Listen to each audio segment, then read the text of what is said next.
அஸ்ஸலாமு அலைக்கும் வரஹ்மத்துல்லாஹி வபரகாத்துஹு. கண்ணியத்திற்குரிய எல்லாம் வல்ல அல்லாஹு ஜல்ல ஷானஹு தஆலாவின் நல்லடியார்களே, மரணத்திற்கு பின் என்ற இந்த தொடர் நிகழ்ச்சியிலே மரண வேளையை ஒருவர் நெருங்கும் பொழுது என்ன செய்ய வேண்டும் என்பது பற்றிய சில செய்திகளை நாம் அறிந்தோம். ஒருவர் மரண வேளையில் இருக்கும் பொழுது அவருக்கு லா இலாஹ இல்லல்லாஹ் என்ற கலிமாவை, கொள்கை முழக்கத்தை அதனுடைய பொருளோடு சொல்லிக் கொடுக்க கடமைப்பட்டிருக்கிறோம். ஏனென்று சொன்னால் நபிகள் நாயகம் ஸல்லல்லாஹு அலைஹி வஸல்லம் சொன்னார்கள், யாருடைய கடைசி வார்த்தை லா இலாஹ இல்லல்லாஹ் என்று அமைந்து விடுகிறதோ அவர் என்னதான் தவறுகள் செய்திருந்தாலும் எப்போதாவது ஒரு நாள் அவர் சொர்க்கத்திலே நுழைந்து விடுவார் என்று ஒரு கேரண்டி கொடுத்த காரணத்தினால் நம்ம இயன்றவரை அந்த லா இலாஹ இல்லல்லாஹ் என்ற கலிமாவை மரண வேளையில் நாம இருந்தால் சொல்லிக்கொள்ள வேண்டும்.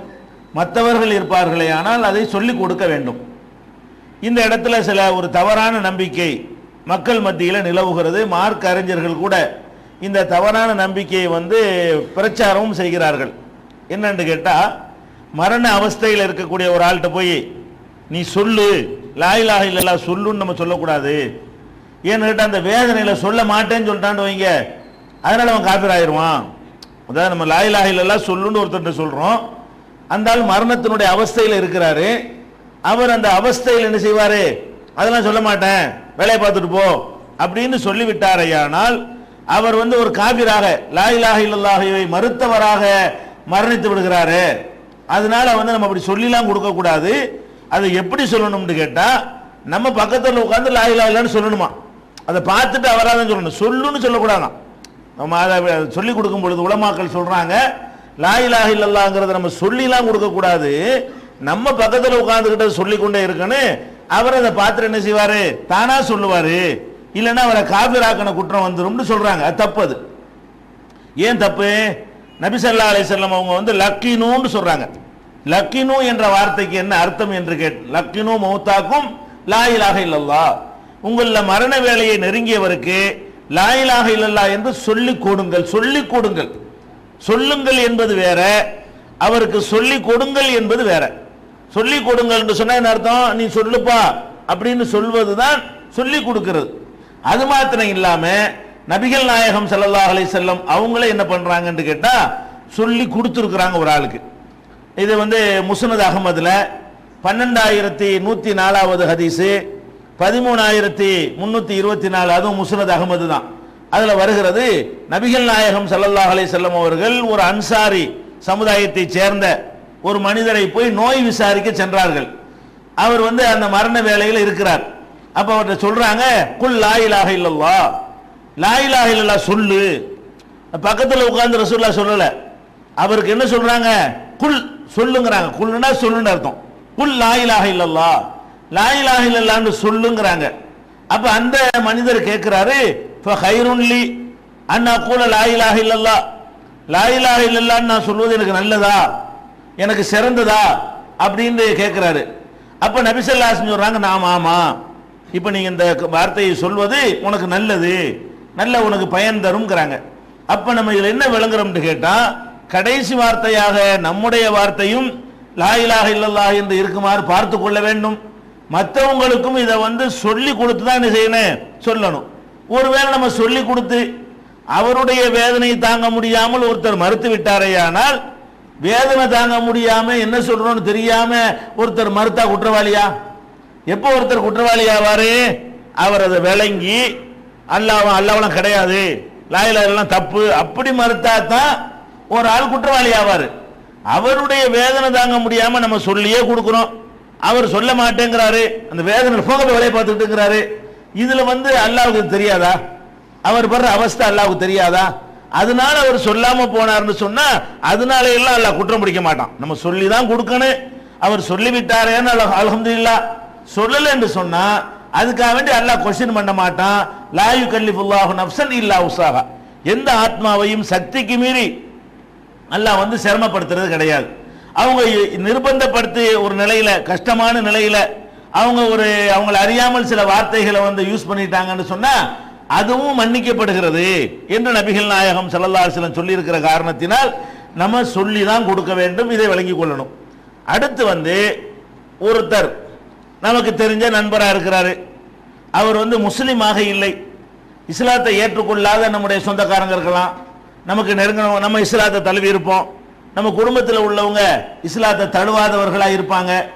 இது மாதிரியானவர்களை நம்ம பார்க்க போனோம்னு சொன்னா நபிகள் நாயகம் ஸல்லல்லாஹு அலைஹி வஸல்லம் என்ன சொல்லுவாங்கன்னு கேட்டா, அவருக்கு இந்த போதனை கடைசியா செய்வாங்க. அவருக்கும் அவருடைய வார்த்தையும் கடைசியில் லா இலாஹ இல்லல்லாஹ் அமையட்டுமே, அமைஞ்சின்னு சொன்னா அதனால ஒரு சொர்க்கத்துக்கு போயிடுவாரே என்பதற்காக வேண்டி நபிகள் நாயகம் ஸல்லல்லாஹு அலைஹி வஸல்லம் அவர்கள் முஸ்லிமுக்கு மாத்திரம் சொல்லி கொடுக்கல, முஸ்லிம் அல்லாதவர்கள் மீது அவர்களுக்கு ஒரு உரிமை இருந்தால், அதுக்கான எல்லாத்தையுமே சொல்லிட முடியாது, எல்லாத்தையும் சொன்னா கேட்க மாட்டாங்க. சொந்தம்ங்கிற ஒரு உரிமை, நட்புங்கிற ஒரு உரிமை, நம்முடைய வேலை பார்க்கிறாரு அப்படிங்கிற மாதிரியான ஒரு உரிமை, அதெல்லாம் இருந்தா தான் இதை கேட்பாங்க. இல்லைன்னா அதை வந்து இருக்கிறவங்களை தட்டி விட்டுருவாங்க, உங்களை அது சாத்தியப்படாது. நபிகள் நாயகம் ஸல்லல்லாஹு அலைஹி வஸல்லம் என்ன பண்றாங்கன்னு கேட்டா, ஒரு அவங்கள்ட்ட ஒரு ஊழியன், யூத சமுதாயத்தை சேர்ந்த ஒரு ஆளு வேலைக்கு இருந்தார், ஒரு இளைஞர் வந்து ஊழியம் செய்து கொண்டிருந்தார். அப்ப அவர் வந்து மரண வேலையில் இருக்கிறார் என்று நபிகள் நாயகம் ஸல்லல்லாஹு அலைஹி வஸல்லம் அவங்களுக்கு தகவல் வருது. உடனே அவருக்கு வந்து விசாரிக்கிறதுக்காக போறாங்க. அந்த யூதரை சந்திப்பதற்காக வேண்டி அந்த வீட்டில் போய் அவரை விசாரிச்சுட்டு என்ன சொல்றாங்கன்னு கேட்டா, ரசூல் ஸல்லல்லாஹு அலைஹி வஸல்லம் அவருக்கு வந்து கலிமாவை சொல்லுங்கிறாங்க, லா இலாஹ இல்லல்லாஹ் சொல்லு அப்படின்னு சொல்றாங்க. அப்ப வந்து அவர் என்ன பண்றார், தகப்பனாரை பார்க்கிறார் அந்த இளைஞர். அப்ப தகப்பனார் சொல்றாரு, அபுல் காசிம் சொல்றதை கேளு. நபிகள் நாயகம் ஸல்லல்லாஹு அலைஹி வஸல்லம் அவங்கள அபுல் காசிம் தான் பரவலாக என்ன செய்வாங்க, மக்கள் வந்து கூப்பிடுவாங்க. ஏன்னா காசிம்னு அவங்களுக்கு ஒரு புள்ளை பிறந்து ஹதீஜா நாயகி மூலமா அது இறந்துட்டதுனால ஹதீஜா நாயகி அவங்களை எப்படி தான் கூப்பிடுவாங்க, அபுல் காசிம், காசிமுடைய தந்தை, கணவரை வந்து காசிமுடைய தந்தைன்னு தான் கூப்பிடுவாங்க. அதுவே ரசூல் ஸல்லல்லாஹு அலைஹி வஸல்லம் அவங்களுக்கு என்னவாயிடுச்சு, அது ஒரு பேராகவே ஆயிடுச்சு. அதனால அபுல் காசிம் நீங்க யாரும் பேர் வைக்காதீங்கன்னு ரசூலுல்லாஹ் தடுத்தாங்க. நான் இருக்கிற வரைக்கும், நான் உயிரோடு இருக்கிற வரைக்கும் நீங்க யாரும் அபுல் காசிம் பேர் வைக்காதீங்கப்பா, என்னை கூப்பிடுறாங்களா வேற யாரையும் கூப்பிடுறாங்கன்னு தெரியாது அப்படின்னு சொன்னாங்க. அவன் உயிரோடு இருக்கிற இப்ப வைக்கலாம் அபுல் காசிம்னு, அப்ப வைக்க கூடாது. அப்ப அவர் சொல்றாரு, அந்த யஹூதி அந்த தகப்பனார் சொல்றாரு, அத்தி அபுல் காசிம், அபுல் காசிம் சொல்றது நீ கேளு, ரசூலுல்லாஹ் முகமது நபி சொல்றது நீ கேளுன்ற உடனே அந்த ஆள் வந்து இஸ்லாத்தை ஏற்றுக்கொண்டு லா இலாஹ இல்லல்லாஹ் சொல்லிடுறாரு. அப்ப நபிகள் நாயகம் ஸல்லல்லாஹு அலைஹி வஸல்லம் அவர்கள் அல்ஹம்துலில்லாஹி அல்லதி அன்கதஹு மினன் நார், நரகத்தில் வந்து இவரை காப்பாற்றிய அல்லாஹ்வுக்கே எல்லா புகழும் சொல்லிக் கொண்டு வெளியேறினார்கள். இது புகாரியில் 1356, 5657 இதுல எல்லாம் இருக்கிறது. இவ்வளவு ஊழியம் பார்த்த ஒருத்தர் வந்து நரகத்துக்கு போயிடக்கூடாது, அவர் நல்ல மறுமையில நல்ல வெற்றி பெறணும், இவ்வளவு விசுவாசமா நம்மளோட பணியாற்றி இருக்கிறாரு, அவருக்கு செய்யற சரியான நன்மை என்ன, இந்த உலகத்தில் எப்படி நம்ம அவருக்கு உதவியாக இருந்தோமோ, உறுதுணையாக இருந்தோமோ, அவருக்கு நன்மை செய்ய நினைச்சோமோ, இதை விட ஒரு பெரிய நன்மை எது, நிரந்தரமான அந்த வாழ்க்கையில் அவர் சொர்க்கத்தை அடையணும், அந்த ஒரு அக்கறையோட நம்ம வந்து அதை சொல்லி கொடுக்கணும். இது ஊழியருங்கிற முறையில் ரசூல் ஸல்லல்லாஹு அலைஹி வஸல்லம் செல்வாக பயன்படுத்துறாங்க. அவங்கள்ட்ட ஊழியரா பணியாற்றினதுனால அதை போய் அங்க சொல்ல முடிஞ்சு. அதே மாதிரி நபிகள் நாயகம் ஸல்லல்லாஹு அலைஹி வஸல்லமுடைய பெரிய தகப்பனார் அபூ தாலிப், அவர் யாரு, ஆரம்பத்தில் இருந்தே ரசூல் ஸல்லல்லாஹு அலைஹி வஸல்லம் அவர்களுக்கு ரொம்ப உறுதுணையா இருந்தவர். அவங்களை எடுத்து வளர்த்தவர் அவர் தான், தொழில் வியாபாரம் கற்றுக் கொடுத்தவர் அவர் தான், கல்யாணம் பண்ணி வச்சவர் அவர் தான். அவர் வீட்டிலே ஒருவராகத்தான் ரசூல் ஸல்லல்லாஹு அலைஹி வஸல்லம் அவங்களே என்ன செய்றாங்க, அப்துல் முத்தலிப் மரணித்த பிறகு, பாட்டனார் மரணித்த பிறகு இந்த பெரிய தகப்பனார் அபூ தாலிப், அது அலி ரலியல்லாஹு அன்ஹுடைய தகப்பனார், அவங்கள்ட்ட தான் ரசூல் ஸல்லல்லாஹு அலைஹி வஸல்லம் வளர்ந்தாங்க. அது மாத்திரம் இல்லாம ரசூல் என்று நபி என்று அறிவித்த பிறகு அவங்களை எதிர்த்தவர்கள் எல்லாம் கொஞ்சம் பயந்து நின்றாங்க. ஏன், அபூ தாலிப் இருக்கிறாரு, செல்வாக்கு பெற்ற ஒரு மனிதர் பின்னாடி இருக்கிறாரு, அவர் வந்து லேசில் விட மாட்டாரு என்று சொல்லி அபூ தாலிப் இருக்கிற வரைக்கும் ரசூல் ஸல்லல்லாஹு அலைஹி வஸல்லம் வந்து கை வைக்க முடியல யாருக்குமே. அவருக்கு பயந்து கொண்டு ரசூல் ஸல்லல்லாஹு அலைஹி வஸல்லம் அவர்களுக்கு எந்த விதமான இடைஞ்சலும் பண்ணாம சஹாபாக்களுக்கு தான் இடைஞ்சல் பண்ணிட்டு இருந்தாங்க. அவங்களை ஏற்றுக்கொண்ட மக்களுக்கு தான் இடைஞ்சல் இருந்துச்சே தவிர அவங்களை அடிக்கிறது உதைக்கிறது எல்லாம் அபூ தாலிப் இருக்கிற வரைக்கும் அவ்வளவு அதிகமா செய்ய முடியல. இப்படி பல வகையிலையும் அவர் வந்து உறுதுணையா நின்றார். அவருக்கு மரணம் வந்துருச்சு, மக்காவில் நபி ஸல்லல்லாஹு அலைஹி வஸல்லம் இருக்கிற காலகட்டத்திலேயே அவருக்கு வந்து மரணம் நெருங்கி விட்டது. கேள்விப்பட்ட ரசூல் ஸல்லல்லாஹு அலைஹி வஸல்லம் அவர்கள் நேர போறாங்க, போய் சொல்றாங்க, யா அம்மி குல் லா இலாஹ இல்லல்லாஹ், லா இலாஹ இல்லல்லாஹ் சொல்லிருங்க, பெரிய தகப்பனாரே நீங்க இந்த கடைசி கட்டத்தில் இருக்கிறீங்க, லா இலாஹ இல்லல்லாஹ் சொல்லிட்டீங்கன்னு சொன்னா உஷ்ஹிது லக பிஹா இந்தல்லாஹ், அஷ்ஹது லக பிஹா இந்தல்லாஹ், அல்லாஹ்வுக்காக உங்களுக்காக நான் அல்லாஹ்விடத்துல நான் சாட்சி சொல்லுவேன், இஸ்லாத்தை ஏற்றுக்கொண்டாரு, யா அல்லாஹ் அவருக்கு ஏதாவது பண்ணுன்னு சொல்லி உங்களுக்காக நான் பேசுவேன் என்று ரசூலுல்லாஹ் சொல்லி பார்க்குறாங்க. பக்கத்தில் அபூஜஹல் இருக்கிறான். முக்கியமான ஆளுக்கு உடம்பு சரியில்லை, எல்லாம் வந்திருப்பாங்கல்ல. அபூ தாலிபுக்கு உடம்பு சரியில்லைன்னு சொன்ன உடனே முக்கியமான பெருமுகர்கள் எல்லாரும் குழுமி இருக்கிறாங்க. அங்கதான் ரசூல் ஸல்லல்லாஹு அலைஹி வஸல்லம் போறாங்க. பெரிய தகப்பனார் என்ற முறையில் இதை எடுத்து சொல்றாங்க. அபூஜஹல், அப்துல்லாஹ் இப்னு உமையா இவங்களெல்லாம் பக்கத்தில் உட்கார்ந்து கொண்டு சொல்கிறார்கள், தர்கபு அன் மில்லத்தி அப்துல் முத்தலிப், உங்க அத்தா உங்க தகப்பனார் அப்துல் முத்தலிப் இருந்தார அவர் மார்க்கத்தை நீ புறக்கணிக்கிறியா? அவருக்கு அந்த திசை திருப்புறதுக்கு சொல்றாங்க. அபூ தாலிபிட்ட சொல்றாங்க, உன் தகப்பனார் இந்த கொள்கையை ஏத்துக்கிட்டு இருந்தாரா? லா இலாஹா இல்லல்லாஹ் சொன்னாரா? அவர் எந்த கொள்கையில் இருக்கிறார், அதுல நீ மௌத்தாவியா? இந்த பேரனுக்காக வேண்டி உன்னுடைய தகப்பனாருடைய நீ சொல்ல நீ விட்டுற முடியுமா அப்படின்னு கேட்கிறாங்க. கேட்டவுடனே ரசூல் ஸல்லல்லாஹு அலைஹி வஸல்லம் என்ன செய்றாங்க, திருப்பி அத்தா நீங்க சொல்லுங்க லா இலாஹா இல்லல்லாஹ்ங்கறாங்க. அவங்க இதை சொல்லாதேன்னு அவங்க சொல்ல, ரசூல் ஸல்லல்லாஹு அலைஹி வஸல்லம் சொல்லுன்னு சொல்ல, இப்படியே நேரம் போய்கிட்டே இருக்கிறது. திருப்பி திருப்பி பலமுறை இப்படி ரெண்டு பேரும் ஆர்கியூமெண்ட் நடந்து கொண்டிருக்கும் பொழுது கடைசி என்ன பண்றாரு, ஹத்தா கால் அபூ தாலிப் கடைசியா சொல்லிட்டாரு, ஹு அலா மில்லத்தி அப்துல் முத்தலிப், நான் அப்துல் முத்தலிப் வழியிலே நான் மரணிக்கிறேன் என்று சொல்லிவிட்டு அபா அன் யகுல லா இலாஹா இல்லல்லாஹ், லா இலாஹா இல்லல்லாஹ் என்று சொல்ல மறுத்து விட்டார். கடைசி வரைக்கும் மாட்டேன்ட்டார். எவ்வளவு சொல்லி கொடுத்தும் கூட அவர் உள்ளத்துல ரசூலுல்லாஹ்வுக்கு அவ்வளவு அன்புலாம் வச்சிருந்தாரு. அல்லாஹ் நாடியவர்களுக்கு தான் நேர்வழி காட்டுவாங்கிறது ஒரு பெரிய ஆதாரம். அவ்வளவு ரசூலுல்லாஹ்வுக்கு அவ்வளவு அன்பு வச்சிருந்தோம், அக்கறையோட ரசூல் ஸல்லல்லாஹு அலைஹி வஸல்லம் சொல்லியும் இந்த வார்த்தை அவருடைய உள்ளத்துல நுழையல. இது எதுக்கு நம்ம சொல்றோம்னு கேட்டா, ஒரு மனிதனுடைய வார்த்தை கடைசியிலேயாவது லா இலாஹா இல்லல்லாஹ் இருக்க வேண்டும். அப்ப கடைசி நிலையாக நம்ம என்ன வைத்துக் கொள்ள வேண்டும், லா இலாஹா இல்லல்லாஹ் என்ற கலிமா இருக்கிறதா என்று பார்த்து கொள்ள வேண்டும். அடுத்து நபி ஸல்லல்லாஹு அலைஹி வஸல்லம் அவர்கள் கடைசியாக இந்த லா இலாஹா இல்லல்லாஹ்வோட சேர்த்து அவங்களுடைய கடைசி வார்த்தையும் அதுவா தான் இருந்துச்சு. எல்லாத்துக்கும் சொல்லி கொடுத்தாங்கல்ல. நபிகள் நாயகம் ஸல்லல்லாஹு அலைஹி வஸல்லம் கடைசியா என்ன சொல்லிட்டு மௌத்தா போனாங்க என்று பார்த்தீர்களேயானால், புகாரியில 4449, 6510 அதுல என்ன செய்யறாங்கன்னா, நபி ஸல்லல்லாஹு அலைஹி வஸல்லம் அவர்கள் ரொம்ப மூர்ச்சையாகி மயக்கமாகி தெளிஞ்சுக்கிட்டே இருக்கிறாங்க. அவங்களுக்கு தெரிஞ்சு போச்சு நம்ம நேரம் கடைசி கட்டத்தை நம்ம அடைஞ்சிட்டோம். தண்ணி எடுத்துட்டு வர சொல்றாங்க. தண்ணி எடுத்து தொட்டு மூஞ்ச அவ்வளோ வெக்க ஜாஸ்தியா இருக்கிறது. தண்ணியை தொட்டு என்ன செய்யறாங்க, முகத்தை தொடச்சிக்கிட்டே இருந்துகிட்டு சொல்றாங்க, லா இலாஹா இல்லல்லாஹ், லா இலாஹா இல்லல்லாஹ் என்று சொன்னார்கள். சொல்லிவிட்டு இன்னலில் மௌத்தி சக்ராத்தின், மௌத்துக்கு என்று ஒரு தனியான வேதனை இருக்கத்தான் செய்கிறது. லா இலாஹா இல்லல்லாஹ் சொல்லிக்கிட்டே சொல்றாங்க, மௌத்துக்கு என்று சரியான வேதனை இருக்கத்தான் செய்கிறது. சும்ம நஸப யதஹு ஃபஜஅல யகூலு ஃபிர் ரஃபீகில் அலா, ரஃபீகுல் அலான்னு சொல்லிக்கொண்டு அவதான் கடைசி வார்த்தை மௌத்தாயிட்டு லா இலாஹா இல்லல்லாஹ் சொன்னாங்க. அதுக்கப்புறம் மிகச்சிறந்த நண்பன், இறைவன் மிகச்சிறந்த தோழன் அப்படின்னு சொல்லி அல்லாஹ்வை பற்றி புகழ்ந்தவர்களாக அப்படியே மரணித்து விட்டார்கள். அவங்கள்ட்ட இருந்து வந்த கடைசி வார்த்தை ஏதான், லா இலாஹா இல்லல்லாஹ் அர் ரஃபீகுல் அலா. ஒரு சில ரிவாயத்துல அல்லாஹும்ம அர் ரஃபீகுல் அலா, இன்னொரு சில அறிவிப்புகள்ல ஃபிர் ரஃபீகில் அலா, மிகச்சிறந்த நண்பனை நோக்கி நான் போய்கிட்டு இருக்கிறேன் அப்படின்னு சொல்லிக்கொண்டே நபி ஸல்லல்லாஹு அலைஹி வஸல்லம் அவர்கள் கடைசி வார்த்தையாக லா இலாஹா இல்லல்லாஹ் என்ற கலிமாவை மொழிந்தவர்களாக மரணித்திருக்கிறார்கள். இதுல நம்ம கூடுதல் கவனம் செலுத்த வேண்டும். இந்த கடைசி நேரங்களில் நம்ம அந்த மாதிரியான இந்த கலிமாவை சொல்வதற்கான ஈடுபாடுகளையும் கவனத்தை மேற்கொள்ள வேண்டும். இது முக்கியமான விஷயம். அடுத்ததாக மரண வேளையில் இருக்கக்கூடியவர்களுக்கு முக்கியமான, நம்ம மரண வேலையை அடைஞ்சிட்டோம்னு வைங்க, நம்ம ஒரு முக்கியமான ஒரு அறிவுரையை குடும்பத்தாருக்கு சொல்லணும். இது எல்லா நபிமார்களும் தங்களுடைய குடும்பத்தாருக்கு சொல்லிட்டு போன அறிவுரை. என்ன அறிவுரை? குடும்பத்துக்கு சொத்தை பத்தி நம்ம அறிவுரை சொல்லுவோம். அவனுக்கு இவ்வளவு கொடுக்கணும், அவனுக்கு அவ்வளவு கொடுக்கணும், அதுல இவ்வளவு போட்டிருக்கேன், இல்லை இவ்வளவு போட்டிருக்கேன், அந்த இடத்துல இத்தனை இடம் வாங்கி வச்சுக்கிறேன், இவ்வளவு தங்கங்க வச்சுக்கிறேன், இங்க இப்படிலாம் சொல்லிட்டு போவோம். இதெல்லாம் சொல்லலாம், தப்பு இல்லை, இதெல்லாம் சொல்ல வேண்டியதுதான். இதோட சேர்த்து முக்கியமா சொல்லணும், ஏகத்துவத்தை சொல்லிட்டு போகணும். இந்தாப்பா கடைசி வரைக்கும் உங்களுக்கு நான் அறிவுரை சொல்றேன், கடைசி வரைக்கும் இந்த ஓரிரை கொள்கையில தடம் பொருளாம இருங்க, அல்லாஹ் ஒருத்தன் தாங்கிற நம்பிக்கைக்கு பங்கம் வராம உங்களுடைய வாழ்க்கை அமைச்சுக்கிறீங்க என்று சொல்லி கடைசி நேரத்தில் நம்ம என்ன வசியத்து பண்ணணும், குடும்பத்தார்களுக்கு பெரியவங்களா இருக்கிறவங்க மௌத்தா போனோம்னு சொன்னா கடைசி நேரத்தில் எல்லாத்தையும் கூப்பிட்டு வைத்துக் கொண்டு நீங்க எதை வணங்க போறீங்க, இனிமே எப்படி உங்க வாழ்க்கையை அமைச்சுக்கிற போறீங்கன்னு சொல்லி இது மாதிரியாக இறுதி வசியத்தாக ஏகத்துவ கொள்கையை சொல்லிட்டு போகணும். இது ஒரு முக்கியமான ஒரு கடமை.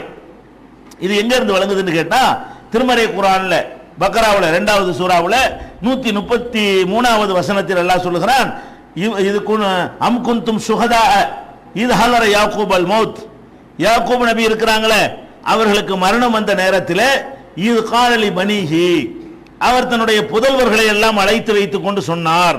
யாக்கூப் நபிக்கு 11 பிள்ளைங்க இருந்தாங்க இல்லையா, அந்த 11 பிள்ளைங்களை அழைத்து வைத்துக் கொண்டு சொல்லுகிறார், மா தாபுதூன மின் பாதி, எனக்கு பிறகு நீங்க எதை வணங்க போறீங்க சொல்லுங்க. தௌஹீதுல அந்த மக்கள் இருக்கிறாங்க, எல்லாம் நபிமார்கள் நல்லவங்க, ஈசு நபிலாம் இருந்தாங்க அதுல. ஆனா என்ன கேட்கிறாரு, அதை உறுதிமொழியா வாங்கணும்னு நினைத்து கொண்டு மா தாபுதூன மின் பாதி, எனக்கு பிறகு நீங்க எதை வணங்க போறீங்க கேட்கிறாரு. அப்ப அவங்க எல்லாம் சொல்றாங்க, நாபுது இலாஹக்க, உங்களுடைய இறைவனை, ஓ இலாஹ ஆபாயிக்க இப்ராஹிம் இஸ்மாயில் இஸ்ஹாக், உங்களுடைய பாட்டன்மார்களாக இருக்கின்ற இப்ராஹிம் இஸ்மாயில் இஸ்ஹாக் இருக்காங்களே, அவங்களுடைய இறைவனை, உங்கள் இறைவனும் இப்ராஹிம் இஸ்மாயில் இஸ்ஹாக்குடைய இறைவனும் ஆகிய அந்த ஒரு இறைவனை தான், இலாஹன் வாஹிதன், அந்த ஒரு இறைவனை தான் நாங்கள் வணங்குவோம். வ நஹ்னு லஹு முஸ்லிமூன், நாங்கள் அவனுக்கே கட்டுப்பட்டு நடப்போம் என்று யாக்கூப் நபி பிள்ளையெல்லாம் கூப்பிட்டு வச்சு உறுதிமொழி வாங்குறார்.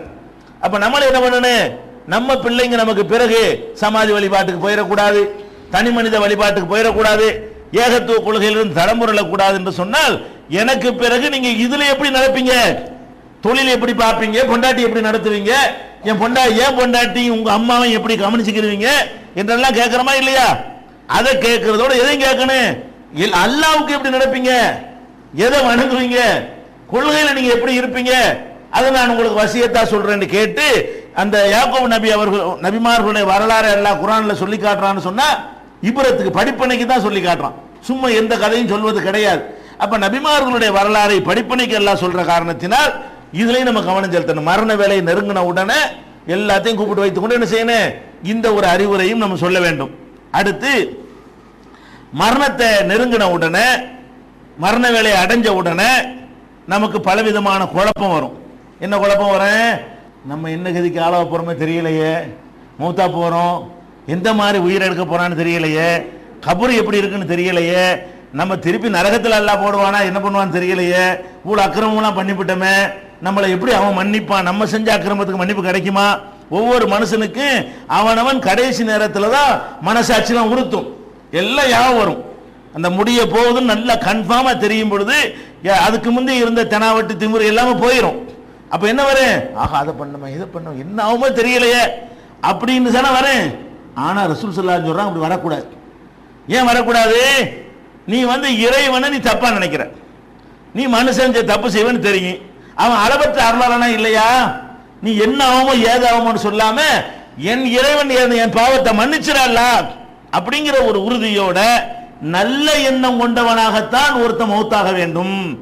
மரணிக்கும் போது அவநம்பிக்கை உள்ளவனாக மரணிக்க கூடாது. நம்ம என்னதான் தப்பு செஞ்சிருந்தாலும், இறைவா என்னை மன்னிச்சிரு, நீ ஒரு காலத்துல எனக்கு நீ கருணை காட்டாம இருக்க மாட்ட, நீ நல்லதான் செய்வ, நான் ஒரு அடியான்கிற தப்பு செஞ்சிருப்பேன், நீ ரஹ்மான்கிற கடவுள்ங்கிற முறையில் என்னை மன்னிச்சிருவா அப்படின்னு சொல்லி நல்ல எண்ணம் கொள்ளாமல் யாரும் மௌத்தாயிராதீங்க. ரப்ப பத்தி, இறைவனை பத்தி நமக்கு என்ன எண்ணம் வந்துடணும், எவ்வளவுதான் நம்ம தவறான நடவடிக்கையில் ஈடுபட்டு இருந்தாலும் சரி, நம்ம மரணம் நெருங்கி விட்டது என்று சொல்லும் பொழுது நபி ஸல்லல்லாஹு அலைஹி வஸல்லம் சொல்றாங்க, ஜாபிர் ரலியல்லாஹு அன்ஹு அறிவிக்கிறாங்க, கபல வபாத்திஹி பிஸலாசின், மரணிப்பதற்கு 3 நாளைக்கு முன்னாடி சொன்னார்கள் நபி ஸல்லல்லாஹு அலைஹி வஸல்லம் அவர்கள். அவங்களுக்கு மரணம் வருவதற்கு 3 நாள் இருக்கும் பொழுது சொன்னார்கள், லா யமூதன்ன அஹதுக்கும், உங்களில் யாரும் மௌத்தாக கூடாது, இல்லா வஹுவ யுஹ்சினு பில்லாஹி லன், அல்லாஹ்வை பற்றி நல்ல எண்ணம் வைக்காமல் உங்களில் யாரும் மௌத்தாக கூடாது. மௌத்தா போகும்போது என்ன எண்ணம் வைக்கணும், கடைசி நம்ம கதையெல்லாம் முடிய போகுன்னு தெரியும் பொழுது, என் இறைவன் எனக்கு கேடு செய்ய மாட்டான், என் இறைவன் எனக்கு அநியாயம் செய்ய மாட்டான், என் இறைவன் கருணை உள்ளவன், எல்லாருக்கும் காட்டுற கருணை எனக்கு காட்டுவான், எனக்கு நல்லதுதான் செய்வான், அந்த இறைவனை நான் நம்புகிறேன், அவன் என்னை மன்னிப்பான், எனக்கு அருள் செய்வான், இப்படிங்கிற ஒரு நம்பிக்கையோடு நீங்க மௌத்தா போங்க. அந்த நம்பிக்கையோட மௌத்தா போனா என்ன, அது ரசூலுல்லாஹ் அப்படி சொல்றாங்கன்னு சொன்னா அது மாதிரி ரிசல்ட் இருக்குன்னு அர்த்தம். ஃபார்மாலிட்டிக்கா சொல்லுவாங்க, இது மாதிரி நல்ல எண்ணம் கொண்டவர்களாக நீங்க மௌத்தா போனா அவன் நிச்சயமா கருணை காட்டுவான்னு அர்த்தம். ரசூல் ஸல்லல்லாஹு அல்லாஹ் சொல்வதாக நபி ஸல்லல்லாஹு அலைஹி வஸல்லம் அவர்களே சொல்லுகிறாங்க. ஆனா அல்லாஹ் சொல்றான், ஹதீஸ் குத்ஸில வருது, என்னை பற்றி என் அடியான் எப்படி எண்ணுகிறானோ அது மாதிரி தான் அவனுக்கு நான் இருப்பேன். என்னை பயங்கரமான கொடுமைக்காரன் நினைக்கிறானா அப்படித்தான் நான் இருப்பேன், என்னை அளவற்ற அருளாளன் நினைக்கிறானா அப்படித்தான் நான் நடந்துக்கிறேன் அவன் விஷயத்துல என்று அல்லாஹ் சொல்லுவதாக நபிகள் நாயகம் ஸல்லல்லாஹு அலைஹி வஸல்லம் அவர்கள் இன்னொரு இடத்துல நமக்கு அறிவுரை சொல்லி இருக்கிறாங்க. அதனால நம்ம என்ன செய்யணும் என்றால், மரண வேலை நெருங்கி விட்டோம்னு சொன்னா அல்லாஹ் நமக்கு நல்லதுதான் செய்வான். நம்ம செஞ்ச தீமைகள்லாம் நினைவு வந்தாலும் இதெல்லாம் எல்லாம் மன்னிச்சிருவான், கண்டிப்பா மன்னிச்சிருவான். இப்ப செஞ்சிடக்கூடாது, இப்ப செஞ்ச தப்பு செய்ய தூண்டிடும். அந்த நேரத்தில் வணங்குதா இப்ப நினைச்சேன்னு வைங்க, நம்ம என்ன அல்லா அல்ல ஒண்ணு அப்படி நீங்க வைங்க, நாளைக்கு போய் அந்த தப்பை மறுபடியும் செய்வீங்க. இது எப்ப நல்ல எண்ணெய் வைக்கணும், முடிஞ்சு போச்சு கதை, என்ன போக போறோம், இனிமே நீங்க வந்து தப்பா செய்ய போறீங்க. கடைசி கட்டம், இந்த கடைசி கட்டத்தை அடையக்கூடிய நேரத்தில் அல்லாஹ்வுடைய ரஹமத்தில் அபரிமிதமான நம்பிக்கை வைக்கணும், நல்ல எண்ணெய் வைக்கணும். அல்லாஹ் வந்து கண்டிப்பா நமக்கு நல்லது செய்வான், என்னை வந்து கஷ்டப்படுத்த மாட்டான். இப்படி நீ நினைத்தவனாக மரணித்தால் என் அடியான் என்னை பற்றி இப்படி நினைச்ச பிறகு நான் எப்படி அவனை தண்டிப்பேன்? நான் ஒரு ரப்பு இருக்கிறேன், நான் மன்னிச்சிருவேன், என் கருணை அவ்வளவு பெருசு நினைச்சிருக்கிறான். அவன் செஞ்ச தப்பை விட என்னுடைய கருணை பெருசு நினைச்சிருக்கும் பொழுது நான் எப்படி அவனை போட்டு மிதிப்பேன் அப்படின்னு இறைவன் நடந்து கொள்வான். அதனால நம்ம என்ன செய்யணும், அல்லாஹ்வின் மீது நல்ல எண்ணம் வைக்கணும், ரஹமத்தின் மீது. இப்போ வச்சிடக்கூடாது, இப்போ வந்து பயமும் நம்பிக்கையும் கலந்திருக்கணுங்கிறாங்க ரசூல் ஸல்லல்லாஹு அலைஹி வஸல்லம். உலகத்தில் நம்ம வாழ்க்கை மிச்சம் இருக்குது அப்படின்னு நினைக்கும் பொழுது நம்ம எப்படி நினைக்கணும், மிதிச்சாலும் மிதிச்சு போறான், மன்னிச்சாலும் மன்னிப்பான், இப்படி இருக்கணும். இப்போலாம் நம்ம எப்படி வாழணும், அல்லாஹ் தண்டிச்சாலும் தண்டிப்பான், மன்னிச்சாலும் மன்னிப்பான், வேதனைப்படுத்தினாலும் படுத்துவான், நரகத்தில் போட்டாலும் போடுவான், சொர்க்கம் தந்தாலும் தருவான். அப்படி இந்த ஹவுஃபு ரஜா, அதாவது நம்பிக்கையும் இருக்கணும், அச்சமும் இருக்கணும். இப்படியா தான் நம்மளை வாழ சொல்றாங்க ரசூல் ஸல்லல்லாஹு அலைஹி வஸல்லம். ஆனால் சாவுற நேரத்தில் என்ன செய்யணும், முழுக்க முழுக்க நல்ல எண்ணம் வச்சுட்டு போயிடணும். முழுக்க முழுக்க அல்லாஹ்வுடைய ரஹமத்தின் மீது நல்ல எண்ணம் வைக்க வேண்டும். இதை சொல்லி கொடுக்கணும். நம்மளுக்கு அப்படி இருந்தால் நம்ம அந்த எண்ணத்தை வைத்துக் கொள்ள வேண்டும். நம்முடைய வீட்டில் முதியவர்கள் இருப்பார்களே, ஆனால் நீங்க என்ன செஞ்சாலும் பரவாயில்லை, அல்லாஹ்ட்ட அப்படி மனக்கண்ணில் கொண்டு வந்து, அல்லாஹ் இதெல்லாம் நீ மன்னிச்சிரு, நீ கருணையால் உன்னை விட்டா யாரு கருணை செய்ய போறா, இப்படியும் உங்க மனசுல எண்ணத்தை வளர்த்துக்கிறங்க அப்படின்னு சொல்லி முதியவர்கள் இருப்பார்களே, ஆனால் இந்த எண்ணத்தை உருவாக்குற மாதிரி நம்ம என்ன செய்யணும், சொல்லி கொடுக்கணும். நாமே அந்த நிலையில் இருப்போமே, ஆனால் அந்த எண்ணத்தை நம்ம என்ன செய்ய, நமக்கு நாமே உருவாக்கி கொள்ள வேண்டும். இது ஒரு முக்கியமான ஒரு விஷயம். அடுத்து வந்து அடுத்த விஷயம், இறந்துட்டாருன்னு வைங்க, உலகம் ஆயிடுச்சு, நம்ம இறந்துடுறோம். இறந்த பிறகு என்ன செய்யணுங்கிறதுக்கு முன்னாடி இந்த இறப்புல பல வெரைட்டி இருக்கிறது, அதை வச்சுக்கிட்டுலாம் நிறைய விமர்சனங்கள்லாம் செஞ்சுக்கிட்டு இருக்கிறாங்க. பலவிதமான மௌத்து இருக்குது. சில ஆளுக்கு என்ன செய்வாங்க, நோயிலே படுத்த படுக்கையாக கிடந்து 6 மாதம் 1 வருஷம் 10 வருஷத்துக்கு வரைக்கும் கிடந்து மௌத்தா போவாங்க. சில ஆளுக்கு 3 மாதம் நோய்வாய்ப்பட்டு மௌத்தா போவாங்க. சில ஆட்களுக்கு திடீர்னு ஒரு நோய் இருப்பது தெரிய வந்து ஏதோ 1 வாரம் 10 நாள் அவகாசம் கொடுத்து அப்படி உயிர் போறவங்கலாம் இருக்கிறாங்க. இது இல்லாம திடீர்னுலாம் மரணம் வர்றதெல்லாம் இருக்கு. போய்கிட்டே இருப்போம், கட்டணம் நினைச்சு விழுந்துரும், போய் சேர்ந்துருவாங்க. ஒரு சுனாமி வரும், ஆளுக்கு போயிடுவாங்க. கார் ஆக்சிடென்ட்ல போய் சேர்ந்துருவாங்க. அப்ப நம்ம எதிர்பார்த்திருப்பானா, கார்ல போயிட்டு இருக்கிறவன் 1/2 மணி நேரத்துக்கு முன்னாடி 1/4 மணி நேரத்துக்கு முன்னாடி நம்ம கதை இதோட முடிய போகுது நம்ம நினைச்சு பார்த்திருப்பானா, நினைச்சு பார்த்திருக்க மாட்டான். அப்ப நம்ம குளத்துல போய் மூழ்கிறான், கடல்ல போய் நீச்சல் அடிக்கன்னு போறான், போனமா வந்து திரும்புறான். அப்ப இந்த மாதிரி எல்லாம் வந்து மூழ்கி சாவுறவன், தீ எரிஞ்சு சாவுறவன், இடிஞ்சு சாவுறவன், விபத்துல சாவுறவன், கலவரத்துல சாவுறவன், சுனாமி போன்ற இயற்கை சீற்றங்கள்னால சாவுறவன், இப்படி எல்லாம் அறிவிப்பு இல்லாமல், அறிகுறி இல்லாமல், எந்த விதமான முன்னேற்பாடும் நம்ம செய்து கொள்ளாமல் இப்படி எல்லாம் மரணம் வருகிறது.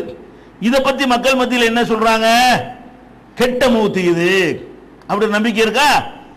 கார்ல போய் ஆக்சிடென்ட் ஆயிட்டாங்களே, நரகம் தான், உங்க ஜட்ஜ்மெண்ட் பண்ணிடுவா, என்னது ஆக்சிடென்ட் ஆயிட்டான்ல இது மகா கெட்ட மௌத்து அப்படின்பா. வீட்டில் படுத்துக்கிறது பொத்துன்னு எழுது. அப்ப நினைச்சேன் இவனுக்கு இப்படிதான் மௌத்து வரும்னு நினைச்ச சொல்லுவா, மௌத்து இப்படிதான் இவனுக்கு வரும்னு நினை. அப்ப இந்த மாதிரி மௌத்தா போனா என்னவா, அது கெட்டது அப்படிங்கிற மாதிரி ஒரு எண்ணம் இருக்கு மக்கள் மத்தியில். அந்த மௌத்து எப்படி ஒருத்தனுக்கு வருது என்பதை வைத்து என்ன செய்வாங்க, அவனுடைய மறுமையை தீர்மானிக்கக்கூடிய ஒரு நிலைமை எல்லாம் இருக்கிறது. அதனால இப்ப மௌத்துக்கு பிறகு செய்யறதுக்கு முன்னாடி இந்த மௌத்துக்கு முந்தி உள்ள காரியத்தெல்லாம் செஞ்சிடறோமா, இந்த மௌத்து பத்தி நம்ம விமர்சனம் எப்படி இருக்க வேண்டும், நம்ம மௌத்தா நம்மளுக்கு அந்த மாதிரி மௌத்து வந்து விட்டால் நம்ம குடும்பத்தார்கள் அதை எப்படி எடுத்துக்கொள்ள வேண்டும், நம்ம குடும்பத்தில் உள்ளவங்களுக்கு அந்த மாதிரியான மௌத்து வந்து விட்டால் அதை எப்படி நம்ம எடுத்துக்கொள்ள வேண்டும் என்றால் அதுக்கு 2 விதமான கருத்திலையும் ஹதீசுகள் வருவதை நம்ம பார்க்கிறோம். எப்படி பார்க்கிறோம், நபிகள் நாயகம் ஸல்லல்லாஹு அலைஹி வஸல்லம் செஞ்சிருக்கிறாங்க பல சந்தர்ப்பங்கள்ல, இறைவா 7 விதமான மௌத்துல இருந்து நான் உன்கிட்ட பாதுகாப்பு தேடுறேன். ரசூல் ஸல்லல்லாஹு அலைஹி வஸல்லம் அவங்க துஆ செய்யறாங்க. எப்படி துஆ செய்யறாங்க, இறைவா மேல உருண்டு விழுந்து சாவுறாங்கல்ல, ஒரு மலையில ஏறுறோம், உருண்டு விழுந்துடுறோம், படியில ஏறுறோம், அப்படி பரட்டி விட்டு உருண்டு வந்து சாவுறோம். அப்ப மேலே இருந்து உருண்டு வந்து சாவுறமே, அது மாதிரியான அல்லாஹும்ம இன்னி அஊது பிக்க மின தரத்தி, மேலே இருந்து உருண்டு விழுந்து சாவுறதை விட்டும் ஒல் ஹதமி இடிந்து விழுந்து சாவுறது. உருண்டு விழுவோம், படுத்து கிடப்போம், செவரோ முகடோ இடிஞ்சு நம்ம மேல விழுந்து நம்ம செத்துருவோம். அந்த மாதிரி இடிந்து விழுந்து சாவுறதை விட்டும், ஒல் கர்கி மூழ்கி சாவுறதை விட்டும், குளத்தில் குளிக்க போறோம் மூழ்கி செத்து போயிடும் நீச்சல் தெரியாம, அல்ல ஒல் ஹரீகி தீயில எரிந்து சாவுறதை விட்டும் நான் உன்னிடத்தில் பாதுகாப்பு தேடுகிறேன். அவுதுபிக்க ஐயத்த ஹப்பத்தினிய ஷைத்தானு இந்தல் மௌத், என் மரணத்தின் நேரத்தில் ஷைத்தான் என் மூளையை குழப்பி விடாமல் இருப்பதற்கு. கடைசி நேரத்தில் உளர ஆரம்பிச்சிருவாங்கல்ல, நிறைய பேர் பார்த்தீங்கன்னா நல்லா தான் இருந்துட்டு இருப்பாங்க, மூத்தாயிருவாங்கிற வந்தவுடனே ஒன்று கிடக்க ஒன்று பேசுவாங்க, அப்போ மூளை குழப்பம் ஏற்பட்டுறது. இந்த மூளை குழப்பம் ஏற்படுவதை விட்டு உன்னிடத்தில் பாதுகாப்பு தேடுகிறேன். அவுதுபிக்க அன் அமூத்த ஃபீ சபீலிக்க முதுபிரன், உன்னுடைய பாதையிலே களமிறங்கி நான் போராடுகிற நேரத்தில் முதுகை காட்டியவனாக மூத்தாவது விட்டு பாதுகாப்பு தேடுகிறேன். முதுகை காட்டக்கூடாது, முதுகை காட்டினா ஓடும்போது சாவுறதுங்கிறது அது மாதிரி செய்யக்கூடாதான். அவுதுபிக்க அன் அமூத்தல் அதிகன், விஷஜந்துகளால் கொட்டப்பட்டு சாவுறதை விட்டும் பாதுகாப்பு தேடுகிறேன்.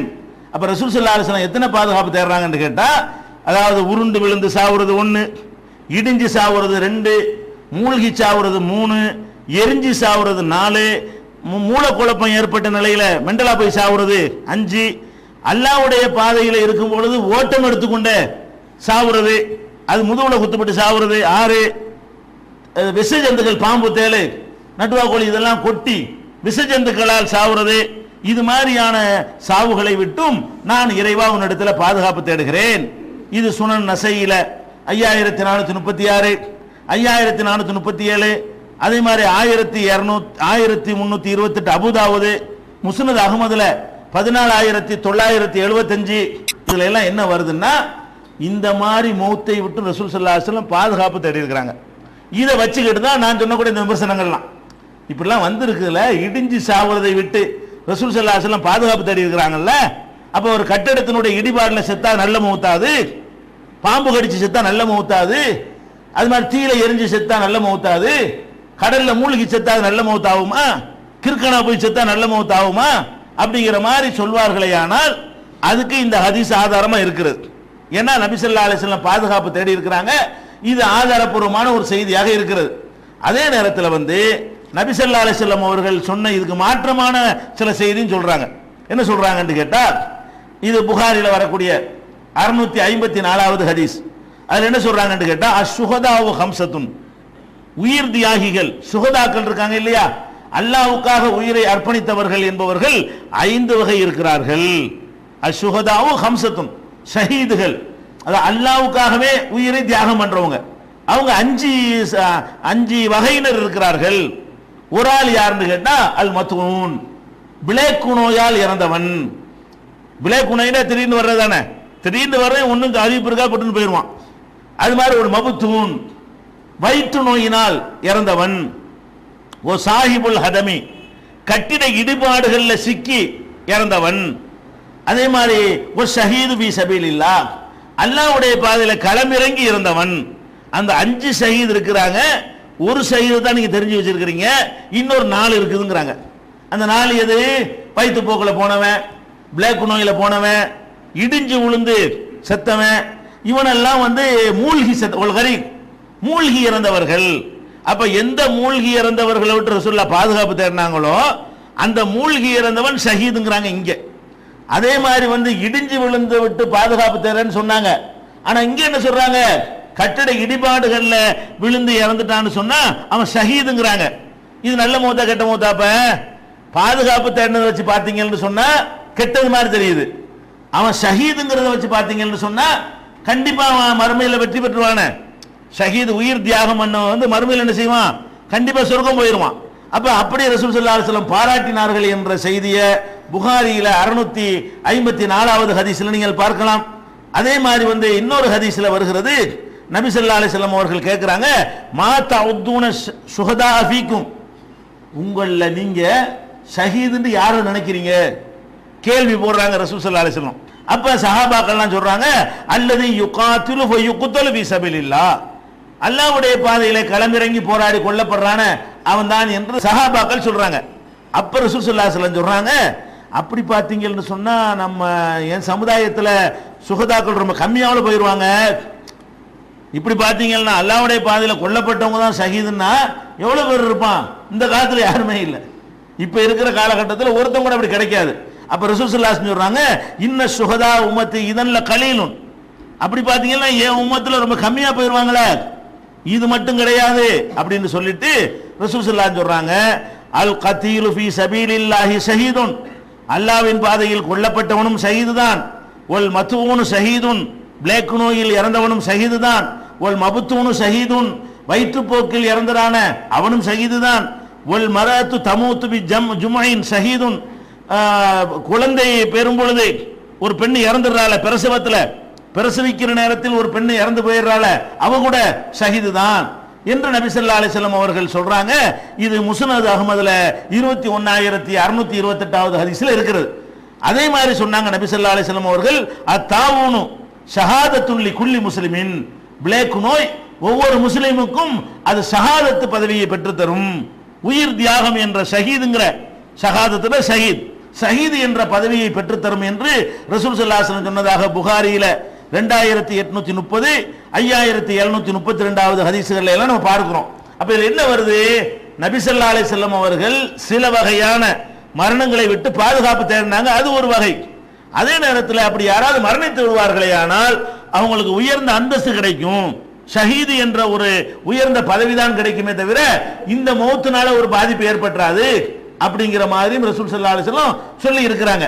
அப்ப இது ரெண்டையும் இணைச்சு நம்ம விளைக்கணும். பாதுகாப்பு தேடினதுங்கிறது எதுக்கு தேடுறாங்கன்னா அதுல நம்ம சிலதை இழப்போம். எப்படி இழப்போம்? திடீர்னு மண்டையை போட்ட ஒரு நோய் வந்து செத்தோம்னு சொன்னா மன்னிப்பு கேட்க வாய்ப்பு இருக்கும், வசியத்து செய்ய வாய்ப்பு இருக்கும், கொடுக்கல் வாங்கல சரி பண்றதுக்கு வாய்ப்பு இருக்கும், வாங்கின கடனை திருப்பி கொடுக்க ஒரு டைம் தரால அல்ல, ஒரு டைம் தந்து நம்ம உயிரை எடுக்கும் பொழுது சில வேலைகளை முன்னாடி செஞ்சுக்கலாம். ஆஹா, கதை முடிய போகுது, இது வரைக்கும் வாங்கின கடனை ஏமாத்திக்கிட்டு இருந்தோம், இப்போவா செட்டில் பண்ணிடுவோம், நினப்பு வருமா வராதா? அந்த நினப்பு வரும். அவனை பத்தி அப்படி செஞ்சிருந்தோம், இவனை பத்தி அப்படி பேசியிருந்தோம், இப்போவாது நம்ம அவன்கிட்ட மன்னிப்பு கேட்டுக்கிறோம். அப்ப அந்த பாக்கியம் கூடுதலாக அவங்களுக்கு கிடைக்குது. அதுக்கு தான் ரசூல் ஸல்லல்லாஹு அலைஹி வஸல்லம் பாதுகாப்பு தேடினாங்களே தவிர கெட்டதுங்கிறதுக்கு பாதுகாப்பு தேடல. கெட்டதுக்கு பாதுகாப்பு தேடி இருந்தால் அவன் எப்படி ஷஹீதும்பாங்க? எரிந்து சாவுறதை விட்டு பாதுகாப்பு தேடுறாங்கிறாங்க, எரிஞ்சு செத்தா அவன் வந்து ஷஹீதுங்கிறாங்க. மூழ்கி சாவுறதை விட்டு பாதுகாப்பு தேடுறேன்னு சொல்றாங்க, மூழ்கி செத்தா அவன் யாரு? ஷஹீது என்று ரசூல் ஸல்லல்லாஹு அலைஹி வஸல்லம் சொல்றாங்க. அப்ப திடீரென்று எதிர்பாராம உலகத்துல துர்மரணம் இதுக்கு பேர். உலகத்துல என்ன சொல்லுவாங்க? துர்மரணம், கெட்ட மரணம்பாங்க. இந்த கெட்ட மரணம் என்று உலகம் எல்லாம் நினைக்கக்கூடிய ஒன்றை ஏன்னா இது இன்னும் நம்ம யோசிக்கணும். நம்மளா தேர்ந்தெடுக்கிறதுக்கு தான் நம்ம பொறுப்பாளி. நம்மளாவா போய் கட்டிடத்தில் இடிஞ்சு விழுவுறது, நம்ம இடி விழு அப்படி நினைச்சோமா? ஒரு மனிதன் மீது எப்ப குற்றம் சுமத்த முடியும்? அவன் அதை தேர்வு செஞ்சா குற்றம் சுமத்த முடியும். என் மீது திணிக்கப்படுவதற்கு நான் பொறுப்பாளியா? என்னை ஆக்சிடென்ட்ல போகாம போற மாதிரி மூத்தாக்கணும் நானாவா தேர்ந்தெடுத்துக்கிட்டேனா? அல்லாவா செஞ்சானா?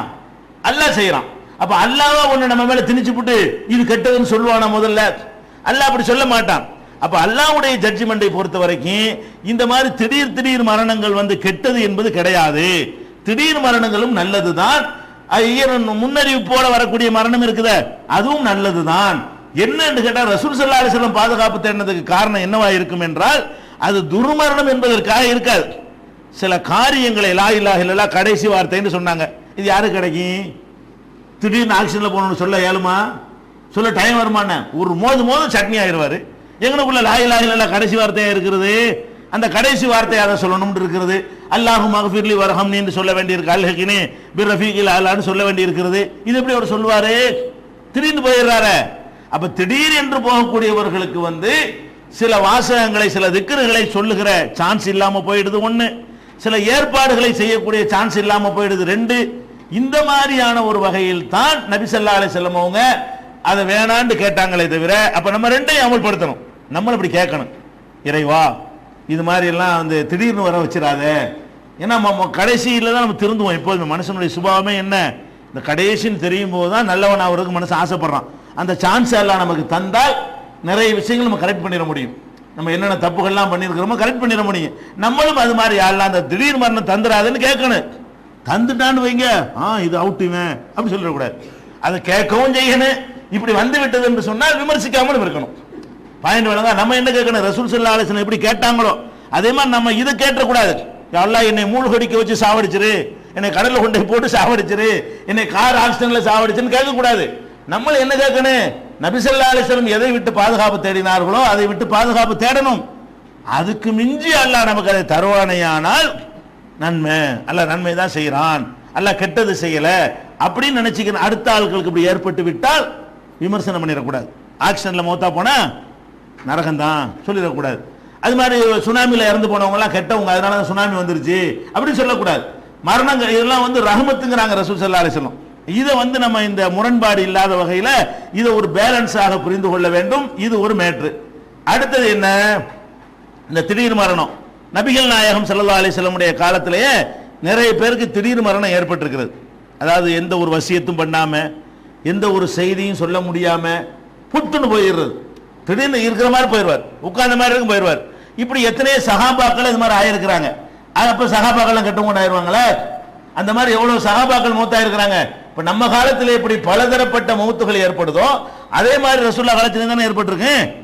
நம்ம காலத்தில் நோய்வாய்ப்பட்டு 10 பேர் மௌத்தா போவான், புற்றுன்னு 4 பேர் மௌத்தா போவான், ஹார்ட் அட்டாக்ல 4 பேர் மௌத்தா போவான், ஒரு தீராத நோயில ஒரு மௌத்தா போவான், கடல்ல உளுந்து எத்தனை பேர் மௌத்தா போவான். இந்த மாதிரியான மேட்டர்கள் எல்லாம் எல்லா காலத்திலும் இருக்குது. எல்லா காலத்திலும் எல்லாருக்கும் இந்த மாதிரியான மரணங்கள் பல வெரைட்டியில் வந்திருக்கிறது. உதாரணத்துக்கு சொல்வதாக இருந்தால் நபிகள் நாயகம் ஸல்லல்லாஹு அலைஹி வஸல்லம் அவர்கள்ட்ட ஒரு மனிதர் வருகிறார். வந்து அவர் சஹாபி தான். அவர் தன்னுடைய தாயாரை பற்றி பேசுகிறார். என்ன பேசுறாரு?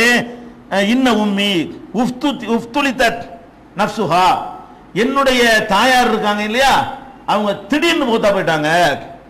என்னுடைய தாயார் திடீர் என்று மௌத்தா போயிட்டார்கள். அவங்க எந்த ஒரு வசியத்தும் செய்யவே இல்லை. அவங்க ஏதாவது பேசியிருப்பார்களே ஆனால் அவங்க தர்மம் செய்ய சொல்லி தான் பேசியிருப்பார்கள் நான் நினைக்கிறேன். அவங்களுக்காக நான் தர்மம் செய்யலாமான்னு கேட்குவார்.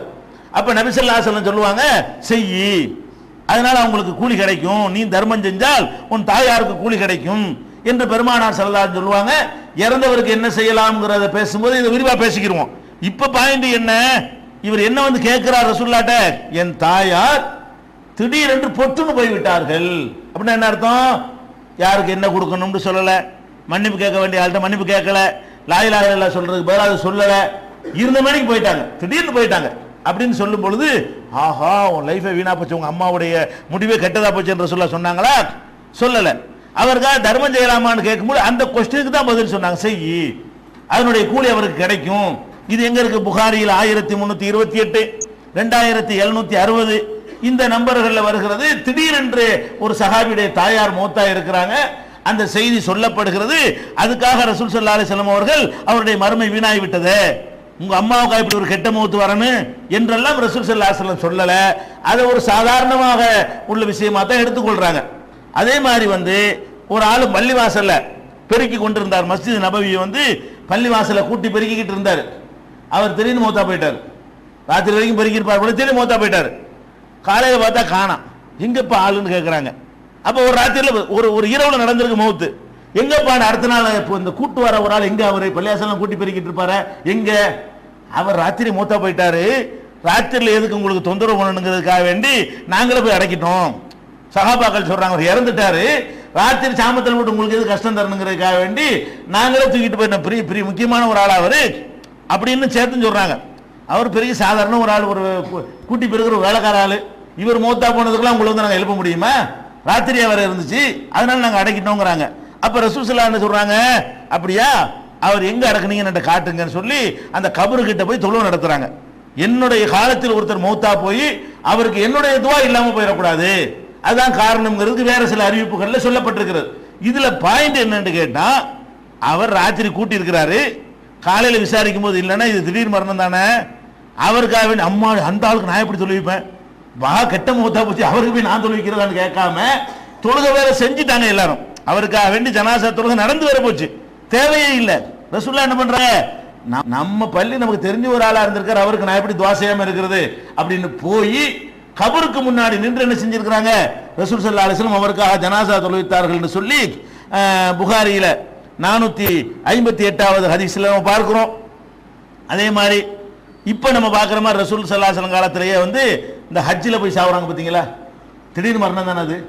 இந்த ஹஜ்ஜில் மினாவுள்ள கல்லறிய நேரத்தில் மற்ற நெரிசல்கள் எல்லாம் இறந்து போகிறாங்களே, அதெல்லாம் என்ன முன்னாடி நினச்சி பார்த்துருப்பாங்களா அவங்க? காலையில் கல்லறி இருக்கவங்க போய் நிற்கும் பொழுது நம்ம கதை போய் முடிய போது யாராவது நினச்சி பார்த்துருப்பாங்களா? ஏதாவது வசியத்து பண்ணியிருப்பாங்களா? அவங்க நிறைய டின்னெல்லாம் சம்சம்லாம் எடுத்து வச்சு நாளைக்கு போகிறதுக்கு பிரயாணத்துக்குள்ள ஏற்பாடுலாம் பண்ணிக்கிட்டு அப்படி தானே இருந்தாங்க. எந்த அறிவிப்பு இல்லாமல் போயிடுறாங்களா இல்லையா? இதெல்லாம் கெட்ட மரணமா? நபிகள் நாயகம் ஸல்லல்லாஹு அலைஹி வஸல்லம் அவங்க காலத்தில் அரஃபாவில் ஒரு ஆள் வந்து உட்கார்ந்துருக்கிறார்.